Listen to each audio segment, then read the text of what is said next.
हाल ही में प्रियंका वाड्रा ने पहली बार संसद में कदम रखा, लेकिन दिलचस्प बात यह है कि उन्होंने ईश्वर के नाम पर शपथ नहीं ली, बल्कि अपने विवेक के नाम पर ली। क्या ये साधारण फैसला था या एक खास चुनाव क्षेत्र के वोट बैंक को खुश करने का इशारा? यही वजह है कि उन्होंने वायनाड से चुनाव लड़ना चुना, एक ऐसा क्षेत्र जहां एक विशेष समुदाय की आबादी लगभग 40% है। उत्तर भारत में तो हालात ये है कि कांग्रेस के प्रत्याशियों की जमानत तक जब्त हो जाती है। ये परिवारवाद का नया चेहरा है। 3 सदस्यों का एक ही परिवार से संसद में होना शायद ही कभी भारतीय लोकतंत्र ने देखा हो। लेकिन क्या प्रियंका वाड्रा का सफर उनकी मेहनत का नतीजा है या महज सिल्वर स्पून यानी कि चांदी के चम्मच के साथ पैदा होने का परिणाम? जानेंगे इस वीडियो में। नेहरू गांधी वाड्रा परिवार ने राजनीति को हमेशा अपनी जागीर समझा और प्रियंका वाड्रा भी इसी विशेष अधिकार के साथ पली बढ़ी। प्रियंका वाड्रा को अब संसद सदस्य बनने के लिए कई फायदे मिलने शुरू हो गए हैं, पर क्या आप जानते हैं कि उनके पास ये फायदे पहले से भी थे?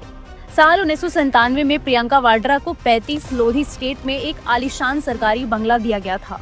वजह सिर्फ ये कि वो सोनिया गांधी और राजीव गांधी की बेटी है। और इस घर का किराया कितना था? मात्र 19,900 रुपए प्रति महीने।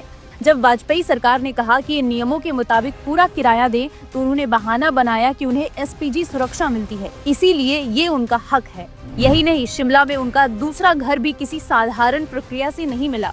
दरअसल हिमाचल प्रदेश के कानून के अनुसार बाहरी लोग वहाँ जमीन नहीं खरीद सकते, क्योंकि ये इलाका राष्ट्रपति के ग्रीष्मकालीन निवास के पास है। लेकिन गांधी वाड्रा परिवार के लिए नियम तोड़े गए। 2007 में लगभग 46 लाख रुपए में जमीन खरीदी गई और अब ये घर 5.5 करोड़ का है। ऐसा क्यों ना हो, ये लोग तो सारे नियम कानून से ऊपर हैं। तो आगे बढ़ते हैं प्रियंका वाड्रा का जीवन साथी रॉबर्ट वाड्रा, जिसका नाम हर बार विवादों में आता है। उनको गांधी परिवार का दामाद होने के फायदे मिले, जैसे कई राज्यों में कौड़ियों के भाव जमीन खरीदी गई और करोड़ों के दाम में बेची गई। गुड़गांव में 7.5 करोड़ में जमीन खरीदना और उसे 58 करोड़ में बेचना। बीकानेर में गरीब किसानों की जमीन सस्ते में लेकर लगभग 5 करोड़ में बेचना और मोटी कमाई करना। ये तो बात हुई दामाद जी की। अब वापस आते हैं प्रियंका गांधी पर। अब सवाल ये है कि प्रियंका वाड्रा की अपनी क्या उपलब्धियां हैं? क्या वो किसी कड़ी मेहनत, काबिलियत या संघर्ष से इस मुकाम तक पहुंची हैं?